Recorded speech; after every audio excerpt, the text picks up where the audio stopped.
अस्मद्गुरुभ्यो नमः अस्मत्परमगुरुभ्यो नमः अस्मत्सर्वगुरुभ्यो नमः श्रीमते रामानुजाय नमः अस्मद्गुरुपरम्परायै नमो नमः।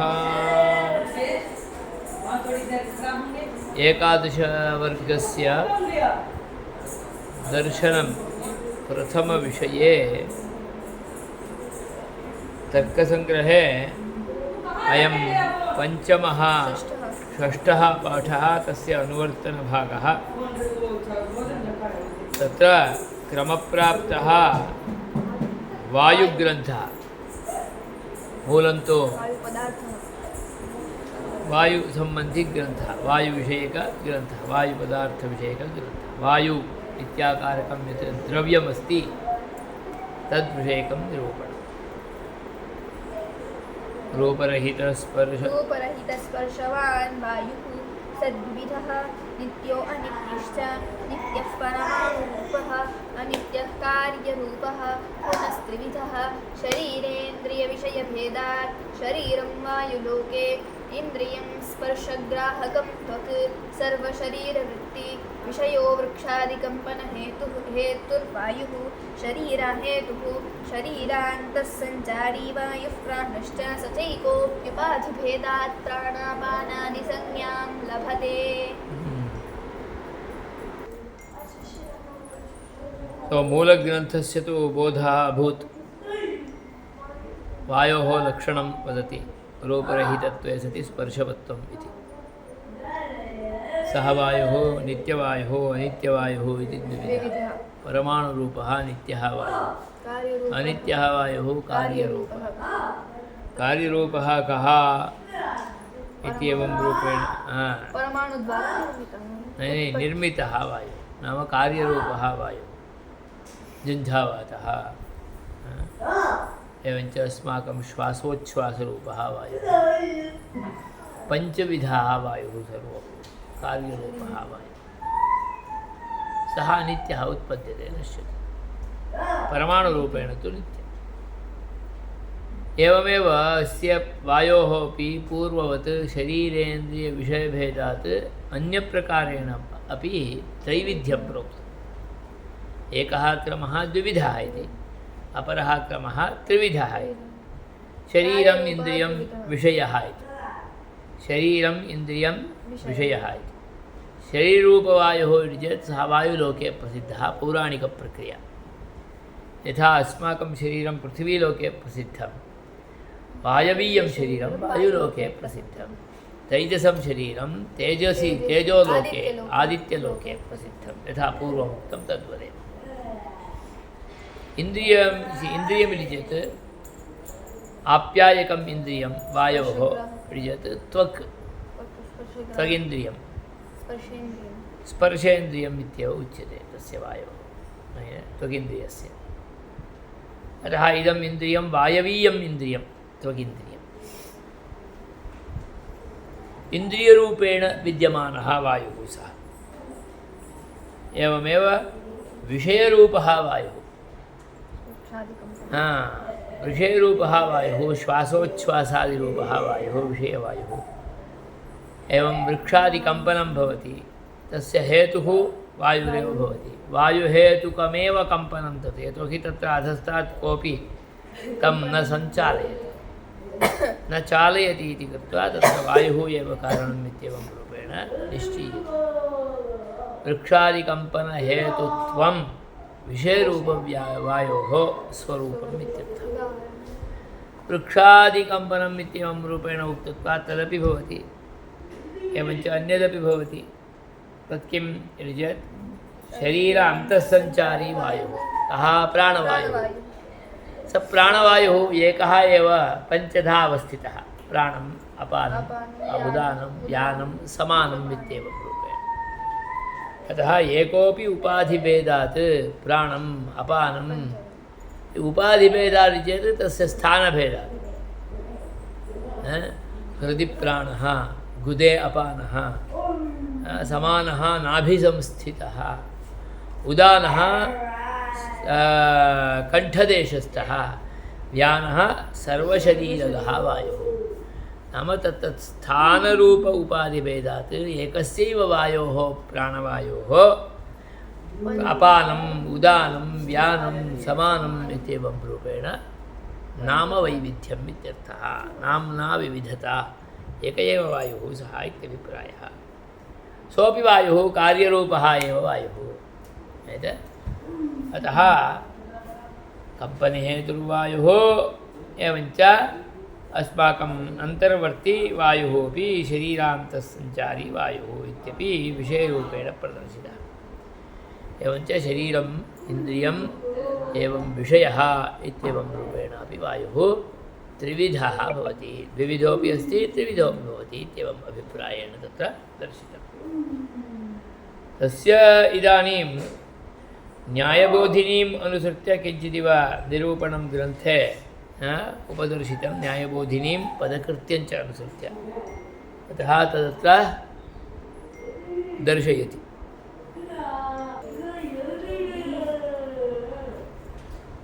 रूपरहित स्पर्शवान् वायुः इत्यस्ति खलु। रूपरहितत्वे सति स्पर्शवत्वं वायोः लक्षणम्। रूपरहितस्पर्शवान्, रूपरहितत्वे सति स्पर्शवत्वं वायोः लक्षणम्।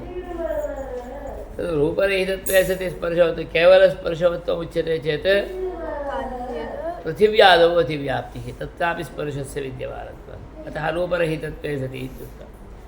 पृथिव्यां जले तेजसि च स्पर्शः अस्ति। कः? पृथिव्यां मनुष्टा शीतस्पर्शः, जले शीतस्पर्शः, तेजसि उष्णस्पर्शः इति। परन्तु रूपरहितत्वं नास्ति। जले किं रूपं, पृथिव्यां किं रूपम्, एवञ्च तेजसि किं रूपं? पृथिव्यां सप्तविधं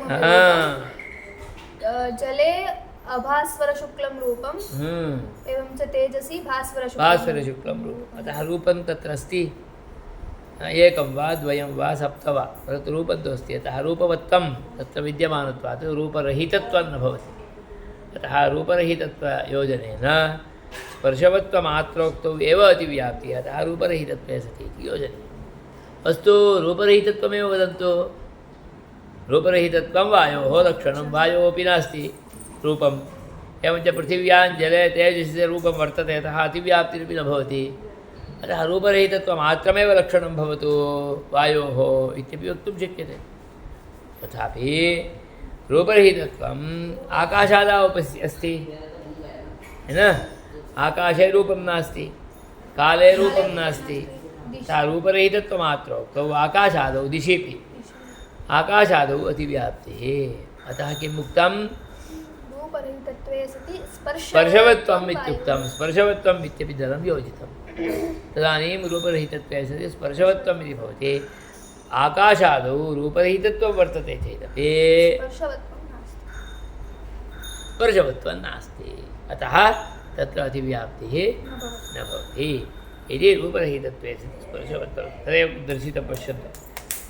अर्थात् रूपरहितत्वे सति स्पर्शवत्वं वायोः लक्षणं। रूपरहितत्वेति रूपरहितत्वं लक्षणमित्युक्ते आकाशादौ अतिव्याप्तिः।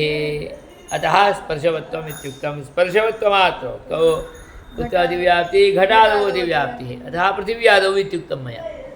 घटेपि स्पर्शः अस्ति खलु, अनुष्ठाशीतस्पर्शः। अतः लक्षणं कस्य? वायोः। कुत्र अतिव्याप्तिः? घटे अतिव्याप्तिः, नाम पृथिव्याम् अतिव्याप्तिः। अतः तद्वारणाय रूपरहितत्वे सति इति। घटे रूपं तु भवत्येव, नीलो घटः, रक्तो घटः इति। अतः निरूपः तु घटः नास्ति। अतः रूपरहितत्वं तत्र न भवति इति कृत्वा तत्र अतः विशेषणविशेष्यात्मकदलद्वयनिवेशः। अत्र दलद्वयं वर्तते। एकं दलं विशेष्यदलम्, एकं दलं विशेषणदलं। रूपरहितत्वं विशेषणदलं, स्पर्शवत्वं विशेष्यदलं, रूपरहितत्वं विशेषणदलम्। एवञ्च उभयमपि दलं तत्र अपेक्षितम्। एवञ्च दलद्वययुक्तमेव लक्षणं भवति। अतः उक्तं रूपरहितत्वे सति स्पर्शवत्वं वायोः लक्षणम् इत्येवं रूपेण। अग्रे आकाशम्। शब्दगुणकमाकाशं तच्चैकं विभुनित्यं च शब्दः एक एव विशेषगुणः यस्य तत् आकाशम् एक एव गुणः इति न वक्तव्यम् एक एव विशेषगुणः इति वक्तव्यम् रूपं गन्धो रसस्पर्शः स्नेहः सांसिद्धिको द्रवः बुद्ध्यादिभावनां ताश्च शब्दो वैशेषिका गुणाः इति विशेषगुणाः इमे 17 गुणाः वर्तन्ते 24 गुणानां मध्ये 17 गुणाः इमे विशेषगुणाः रूपं गन्धो रसस्पर्शः स्नेहः सांसिद्धिको द्रवः बुद्ध्यादिभावनाञ्च बुद्धि सुखं दुःखम् इच्छा द्वेषः प्रयत्नः धर्मः अधर्मः भावना खलु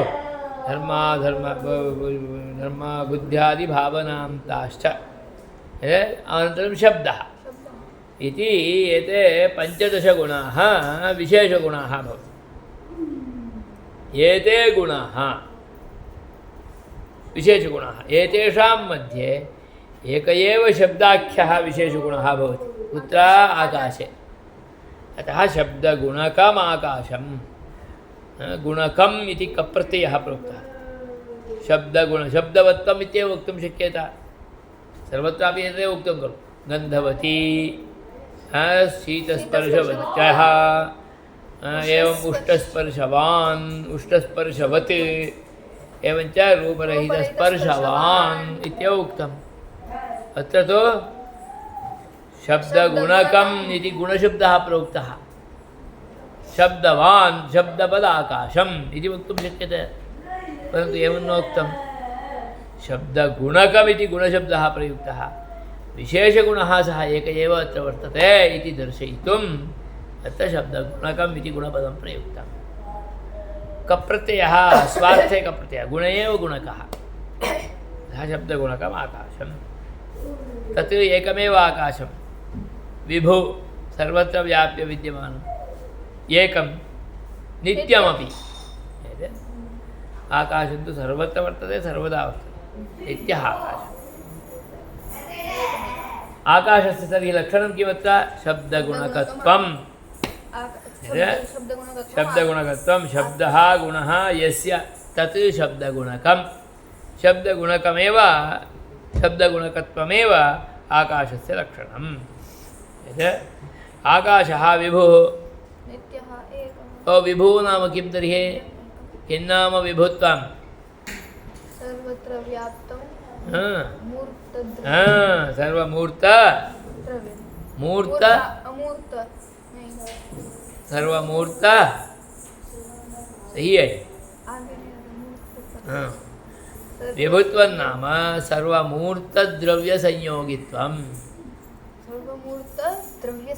मूर्तानि मूर्तिः अस्ति पश्यतु आकारः आकारः यस्य भवति यस्य क्रिया वर्तते तदेव नाम मूर्तद्रव्यं नाम क्रियावद्द्रव्यं नाम एकस्मात् स्थानात् अन्यत्र गन्तुं शक्नोति घटः पटः परमाणुः अणुः मनः सर्वम् एकत्र गच्छति एकस्मात् स्थानात् देहः इष्टिका मृत्तिका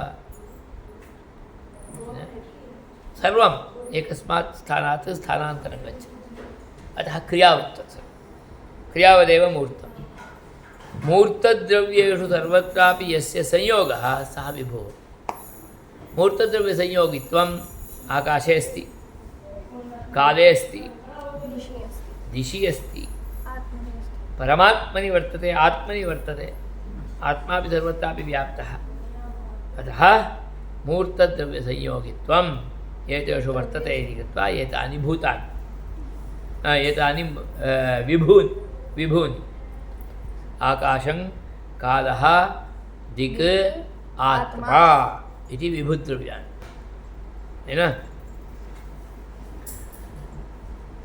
मूर्तानि इति चेत् क्रियावन्ति यस्य क्रिया वर्तते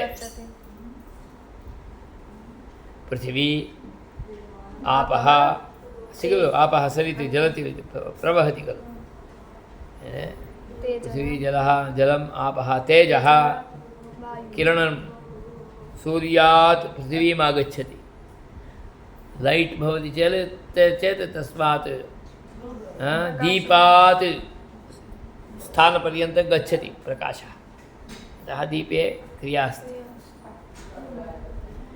नाम तेजसि क्रिया वर्तते इत्यर्थः ज्वाला एवं गच्छति खलु उपरि अतः अग्नौ अपि दीपशिखायामपि क्रिया वर्तते अतः एव क्रिया तत्र दृश्यते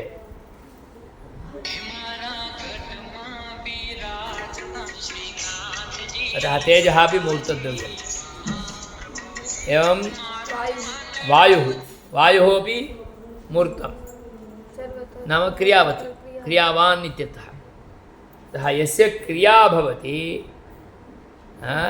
समूर्त तत् मूर्तद्रव्यम् पृथिवी आपः तेजः वायुः वायुः एवञ्च मनः अन्तरिन्द्रियं मनः तदपि एकं द्रव्यं खलु आत्मा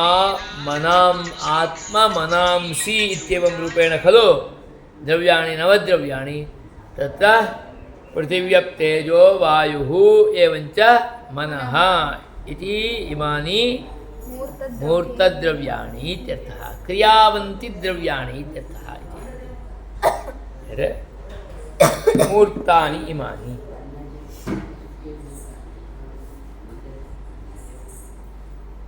सो तदेव वदन्ति अत्र इदानीम् आकाशं विभुः अतः किं नाम विभुत्वं चेत् सर्वमुहूर्तद्रव्यसंयोगत्वम् आकाशकालदिगात्मानः चत्वारः विभुपदार्थाः आकाशकालदिक् आत्मा यदि एते चत्वारः विभुपदार्थाः नाम एते चत्वारः सर्वमूर्तद्रव्यसंयोगिपदार्थाः तो सर्वमूर्तद्रव्यसंयोगी इत्युक्तं खलु किं नाम तर्हि मूर्तं यत् तद्वदति क्रियावत्तं मूर्तत्वं मूर्तद्रव्याणि कानि पञ्च भवन्ति नाम क्रियावन्ति पञ्चद्रव्याणि भवन्ति पृथिवी आपः तेजः वायुः एवञ्च मनः पृथिव्यप्तेजो वायुमनांसि तदेव उक्तं पश्यतु तर्हि अत्र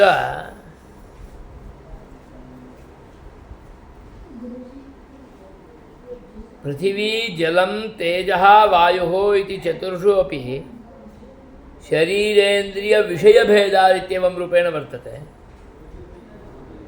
विषयः इत्येवं रूपेण दर्शितः च शरीरेन्द्रियविषयभेदादिति पूर्वम् उक्तमासीत् तत्र एका पङ्क्तिः योजनीया परन्तु तत्र आगतम्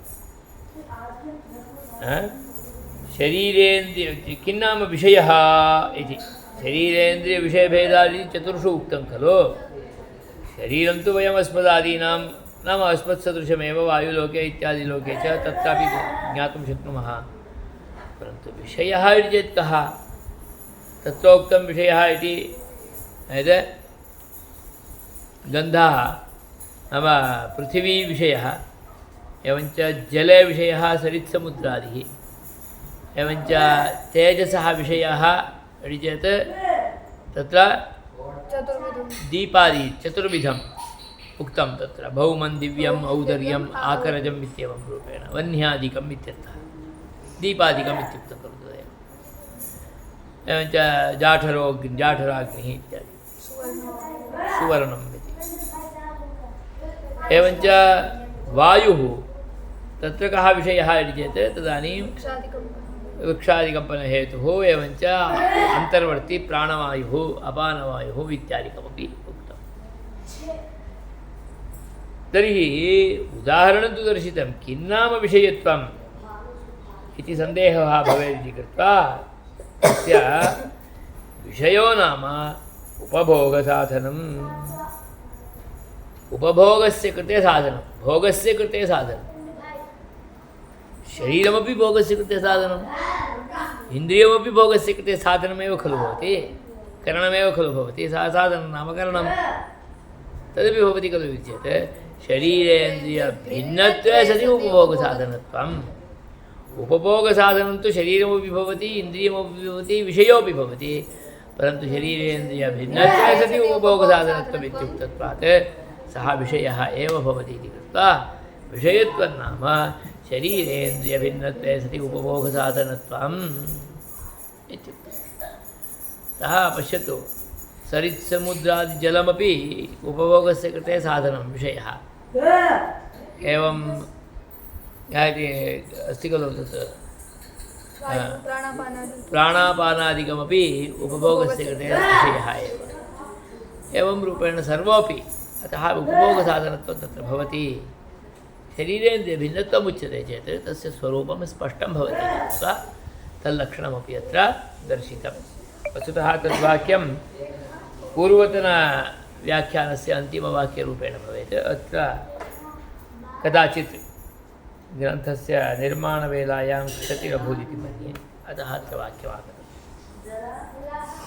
यतोहि आकाशग्रन्थे विषयस्य विचारः एव न भवति अतः अग्रे कालः अतीतादिव्यवहारहेतुः कालः सचैको विभुर्नित्यश्च आप अभी वो विषय का शरीरेन्द्रिय भिन्नत्वे सति जन्यत्वे सति उपभोग साधनत्व है ना उस वाक्य को मार्क करके ऊपर चढ़ा बात तो किन्नाम कालः अतीतादिव्यवहार हेतुः कालः काल के लिए किमपि लक्षणम् इदम् इत्थम् एवं रूपेण वक्तुं न शक्यते काल यही है और कुछ व्यवहार हमारा चलता है उसके लिए जो असाधारण कारण है वो काल है क्या व्यवहार व्यवहारो नाम शब्द प्रयोगः कोऽयं शब्द प्रयोगात्मकः व्यवहारः अतीतः अनागतः आगतः इदानीं वर्तमानः इत्यादि व्यवहार आदिशब्देन वर्तमानादिकं ग्राह्यम् अनागतादिकं ग्राह्यं भविष्यत् इत्यादि यः व्यवहारः चलति सः कालाधारेणैव चलति यस्य आधारेण चलति सः कालः नाम अतीतादिव्यवहारहेतुत्वं कालस्य लक्षणम् कालः अतीतादिव्यवहारहेतुः अपि एवञ्च विभुः अपि अतीतादिव्यवहारहेतुत्वं शब्दे अपि अस्ति व्यवहारः नाम शब्दप्रयोगात्मकः शब्दप्रयोगेपि अतीतादिव्यवहारहेतुत्वस्य सत्त्वात् कस्य लक्षणस्य काललक्षणस्य शब्दप्रयोगे अतिव्याप्तिः अतः किं प्रोक्तं विभुत्वे सति इत्युक्ते शब्दप्रयोगे अतीतादिव्यवहारहेतुत्वं वर्तते चेदपि विभुत्वं नास्ति अतः अतिव्याप्तिः अतीतादिव्यवहारहेतुत्वे सति कालत् अतीतादिव्यवहार विभुत्वे सति अतीतादिव्यवहारहेतुत्वं कालस्य लक्षणं बोध्यम् अतीतादिव्यवहारे यः हेतुः सः कालः भगवतः रामस्य कालः अतीतः मम कालः वर्तमानः यदि भगवतः कलेः कालः भविष्यति इत्यादि व्यवहारे मुख्यः कारणभूतः पदार्थः यः सः कालः इत्यर्थः तो व्याख्यानस्य आवश्यकता एव नास्ति स्पष्टरूपेण ज्ञातं व्यवहार कैसे होगा इसलिए एक उदाहरण भी दर्शाए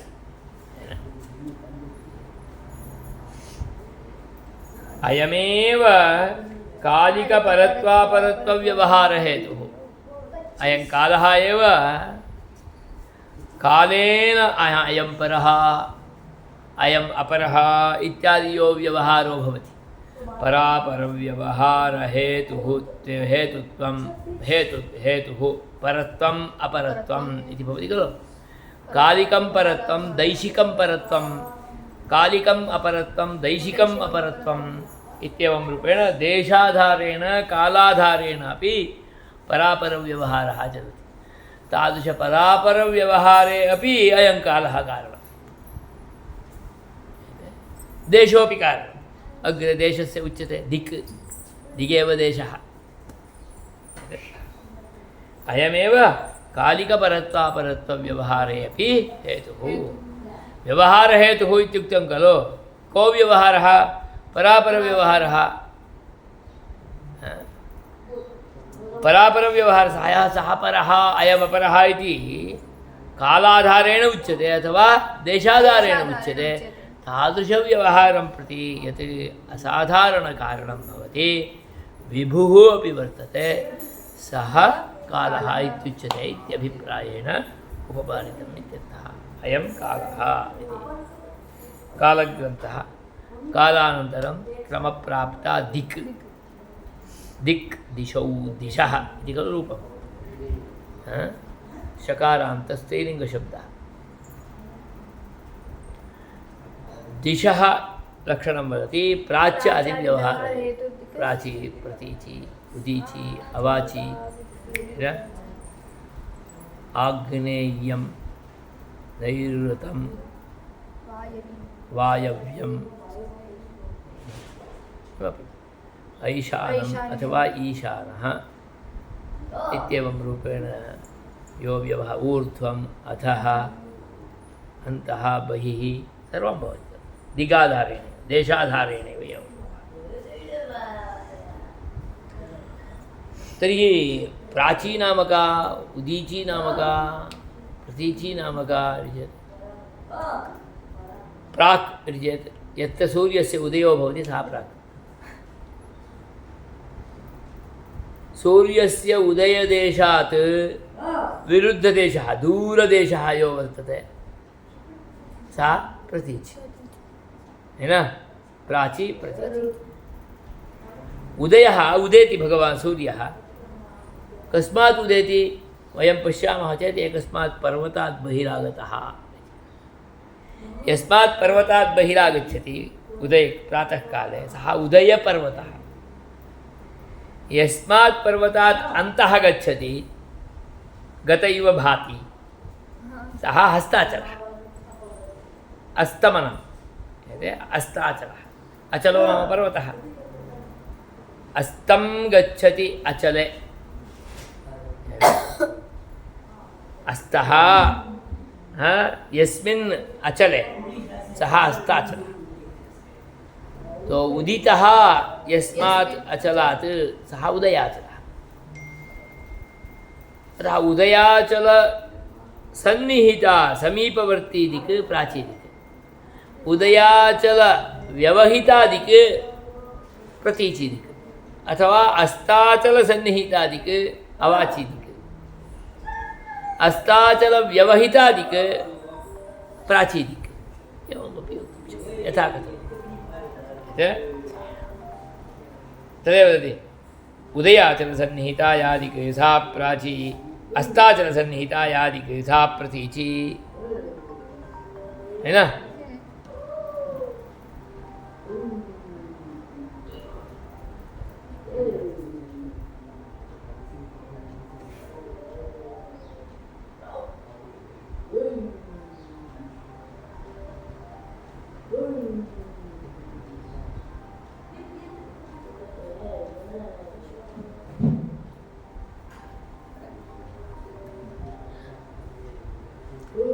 ಬರ್ದಿಲ್ಲ ಇಡ್ಲಿ ಅಂತ ಫೋನ್ ಮಾಡ್ದು ಅದ್ರಲ್ಲಿ ಅಂತ ಕೊಡ್ದಿಲ್ಲ ಅಂತ ಇಲ್ಲ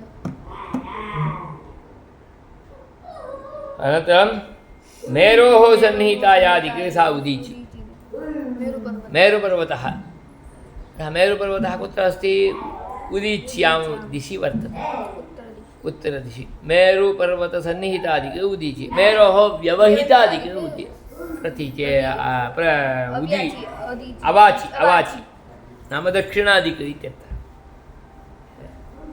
इयमेव दैशिकपरत्वापरत्वव्यवहारः हेतुभूतः कालिकपरत्वापरत्वहेतुभूतः कालः दैशिकपरत्वापरत्वहेतुभूतः देशः देशसम्बन्धिपरापरहेतुभूतत्वं हेतुभूतं यद्वर्तते हेतुभूता या वर्तते सादिक् कालाधारेण परापरव्यवहारहेतुभूतः यः हेतुः कः इति चेत् कालः इत्यभिप्रायः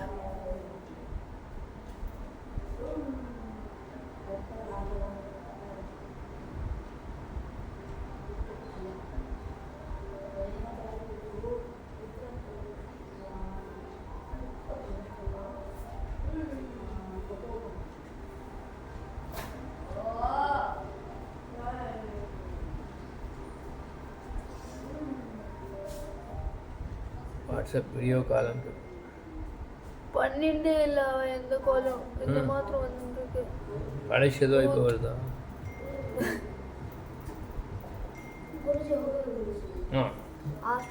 ஆத்மா ஆத்மா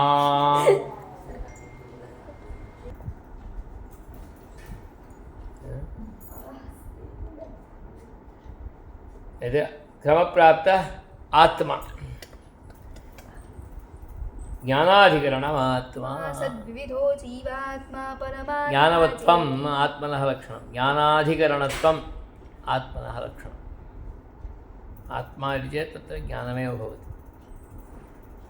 सः द्विविधः ज्ञानवान् आत्मा जीवात्मा परमात्मा परमात्मा तत्रेश्वर सर्वज्ञः परमात्मा एकः परमात्मा अपरः जीवात्मा परमात्मा अपरात्मा परमात्मा जीवात्मा उभयोः ज्ञानं लक्षणं ज्ञानवत्वं परन्तु तद् ज्ञानवत्वं परमात्मनि नित्यरूपेण भवति सर्वविषयकं भवति एतस्य कृते ज्ञानं नित्यरूपेण न भवति उत्पद्यते नश्यति एवञ्च सर्वज्ञत्वरूपेण अपि न भवति अल्पविषयकं भवति ईश्वरः सर्वज्ञः परमात्मा एक एव सः एते तु जीवाः अनेकाः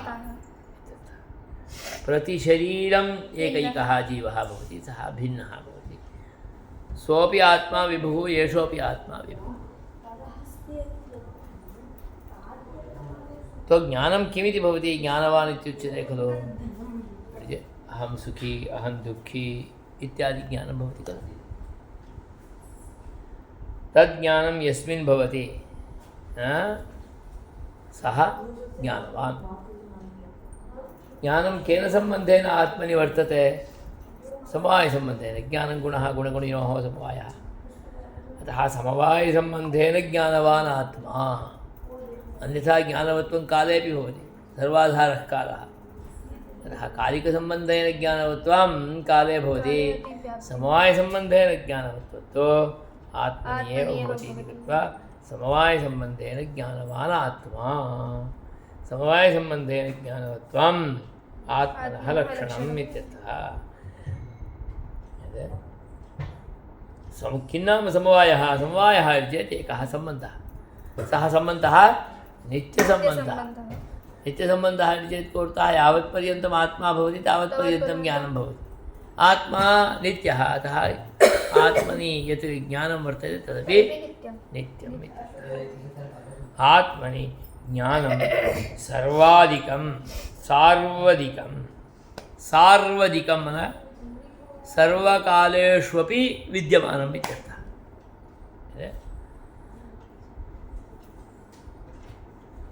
ज्ञाननिष्ठ आधेयता निरूपित अधिकरणवान् आत्मा तत्र ज्ञानवान् आत्मा इत्युक्तं खलु कथं घटवत् भूतलम् इत्युच्यते भूतले घटः भवति तदानीं घटः आधेयः भूतलम् आधारः एवम् आत्मनि ज्ञानं वर्तते तर्हि आत्मा अधिकरणम् आधारः ज्ञानं तु आधेयम् आधेये आधेयता वर्तते आधारे आधारता नाम अधिकरणे अधिकरणता इत्यर्थः ज्ञान अधिकरणम् इत्युक्तं खलु अतः ज्ञाननिष्ठ आधेयता निरूपित अधिकरणतावान् आत्मा इत्यर्थः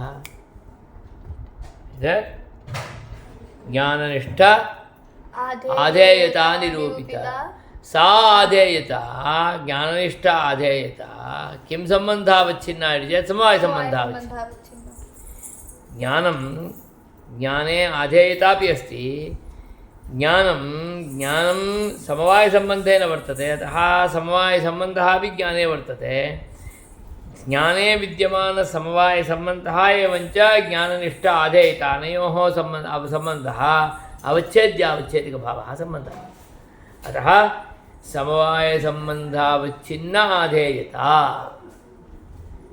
समझ में आया ज्ञानं कालेपि अस्ति काले विद्यमाना कालेपि ज्ञानमस्ति इति चेत् ज्ञानं काले अस्ति चेत् तदानीं काले कालाधारेणापि ज्ञाने आधेयता वर्तते परन्तु काले विद्यमानज्ञाननिष्ठा आधेयता कालिकसम्बन्धावच्छिन्ना एवञ्च अत्र विद्यमान आत्मनि विद्यमान ज्ञाने विद्यमान अधेयता समवायसम्बन्धावच्छिन्ना सम्बन्धावच्छिन्नः अरे समवायसम्बन्धावच्छिन्न ज्ञाननिष्ठ अधेयता निरूपित अधिकरणता कुत्र अस्ति आत्मनि वर्तते अधिकरणतावान् आत्मा तदेव उक्तम् यदि आधेयत समवायसम्बन्धावच्छिन्न आधेयता निरूपित अधिकरणता आत्मनि वर्तते अधिकरणतावान् आत्मा वर्तते तादृश अधिकरणतावान् आत्मा भवति इति समन्वयः इति ज्ञातव्यम् गन्धनिष्ठ आधेयता निरूपित अधिकरणतावान् कः अधिकरणतावती पृथिवी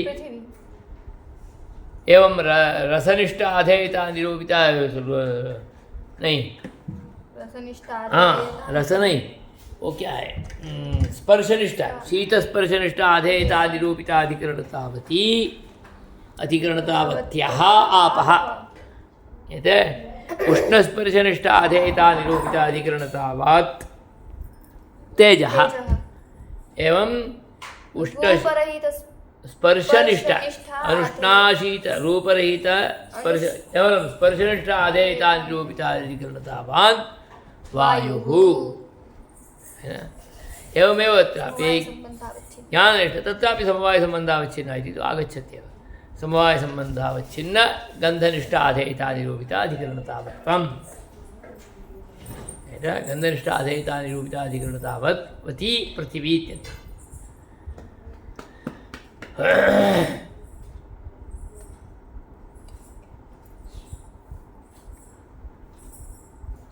एवमत्रापि इति तावदुक्तम् इतोपि अस्ति परिष्कारादिकं भवति परन्तु इदानीं मास्तु यावत् उक्तं तावदेव पठामः समवायसम्बन्धावच्छिन्न इत्युक्तं खलु तर्हि गन्धत्वावच्छिन्नापि आगच्छेत् तत् कथम् इत्यादिकमपि अस्ति तत्तु अग्रे कदाचित् पाठयामः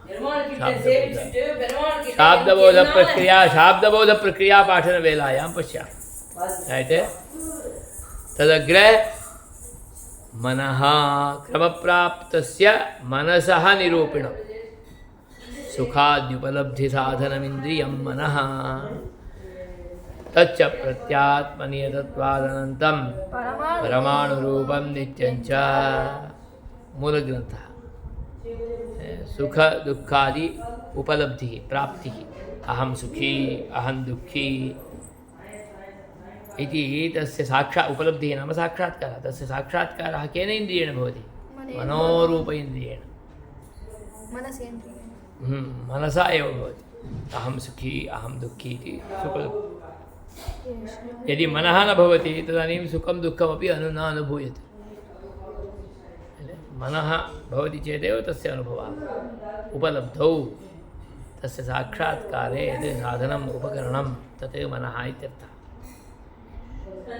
नाम मनस्त्वं नाम सुखदुःख यद् सुखाद्युपलब्धिसाधनत्वं मनस्त्वं साधनत्वं मनसः लक्षणम् इत्यर्थः कः उपलभते तस्तु सः उपलब्धेः साधनं तु तद्भवति उपलब्धिः कस्य कृते भवति चेत् ज्ञानम् आत्मनि एव खलु जायते अहं सुखी अहं दुःखी इति अतः तस्य उपलब्धिः साक्षात्कारः आत्मगतः ततः तद्दर्शयति कः उपलभते चेत् आत्मा किम् उपलभते चेत् सुखं दुःखं वा उपादिकं दुःखादिकम् उपलभते केन उपलभ्यते चेत् मनसा उपलभ्यते किम् उपलभ्यते सुखदुःखादिकम् उपलभ्यते आत्मा उपलभ्यते इत्यर्थः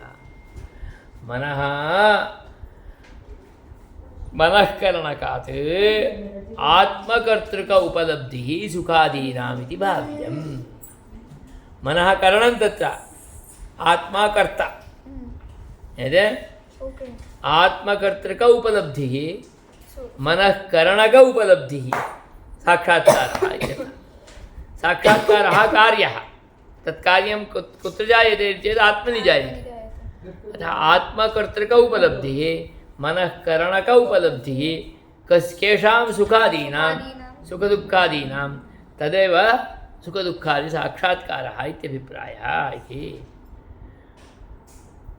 तो आत्मा मनसा मनोरूपकरणेन सुखदुःखादीन् अनुभुङ्क्ते इत्यभिप्रायः है ना।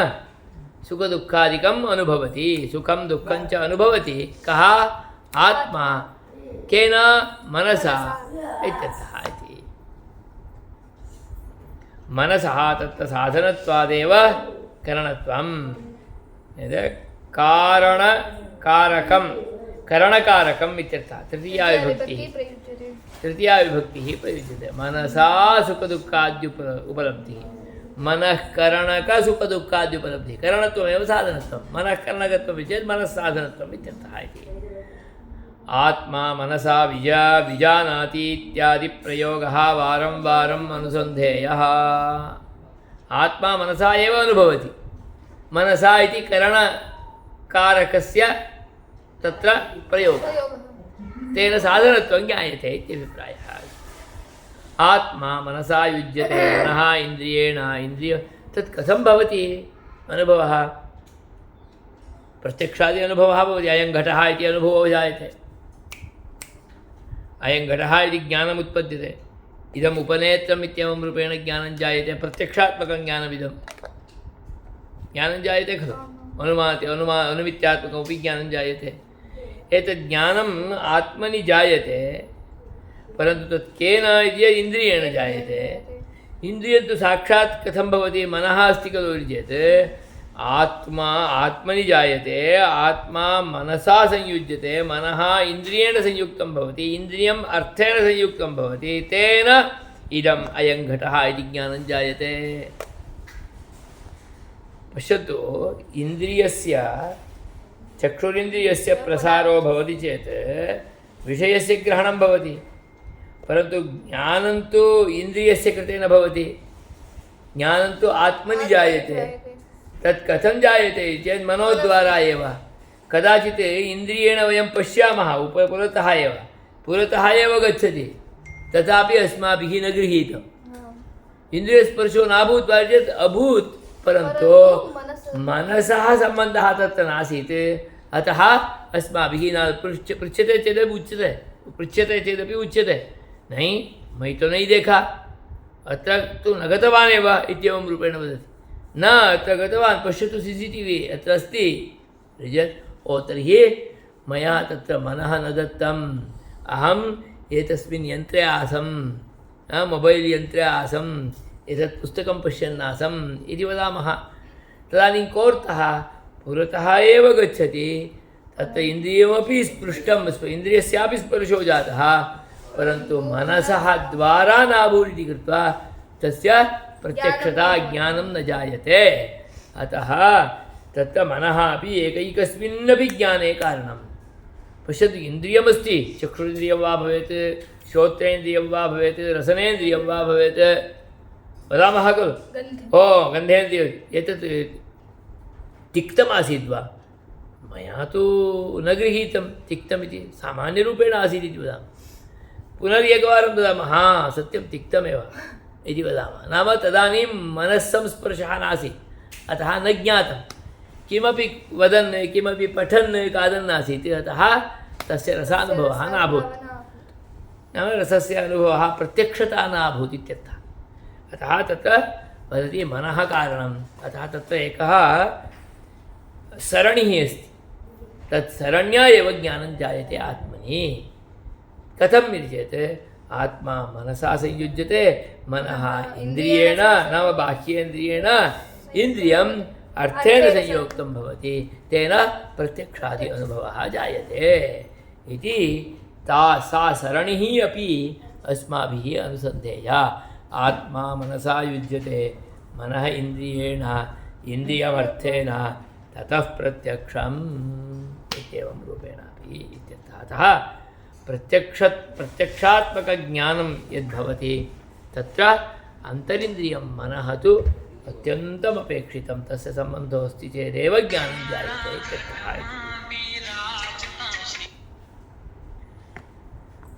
द्रव्यं गुणक्रिया, तत्र एकं चार्ट् कृत्वा दर्शितं देवी। द्रव्यम् इति द्रव्यं नाम किं गुणक्रियावद्द्रव्यम् उक्तं खलु पृथिवी तेजः आकाशं कालः नाम पृथिवी अप् तेजः वायुः आकाशः कालः कालः आकाशं कालः दिक् पृथिव्यप् तेजो वायुवाकाश काल इति षण्णां तत्र एकत्र दर्शनं कृतम् पदार्थे एव भेदः अतः तत्रैव दर्शयति एकस्मिन् पत्रे दर्शनीयं खलु अतः दिक् आत्मा मनः इति नवद्रव्याणि नवानामपि एकैकं लक्षणवाक्यं तत्र दर्शितं शीतस्पर्शवत्वम् अतीतादिव्यवहारहेतुत्वं ज्ञानाधिकरणत्वं सुखाद्युपलब्धिः साधनत्वे सति इन्द्रियत्वम् इति तो तद्दर्शयित्वा नवद्रव्याणाम् एकत्रैव तत्र चार्ट् रूपेण दर्शितं एतत्तु अस्माभिः आलोकनीयम् इत्यर्थः एतत् अग्रे रूपादिचतुष्टयस्य लक्षणं विभागश्च रूपं रसः इत्यादि 24 गुणाः तन्मध्ये चतुर्णां रूपाणां विशेषरूपेण निरूपणं करोति तदनन्तरं तत्र पाकज अपाकज भेदः अपि प्रदर्श्यते तदनन्तरं पुनः रूपरसगन्धस्पर्शानन्तरं संख्यादीनां च निरूपणं करोति बुद्धिपर्यन्तमपि गच्छति बुद्धिः यत्र आगच्छति तत्र प्रत्यक्षस्य निरूपणं कृत्वा अनन्तरम् अनुमानस्य निरूपणं शब्दस्य निरूपणम् अपि उपमानस्य शब्दस्य निरूपणम् इत्येवं रूपेण क्रमेण करोति तत् कथमिति अग्रिमे वर्गे आलोकयामः। जय श्री स्वामिनारायण जय श्री नारायण।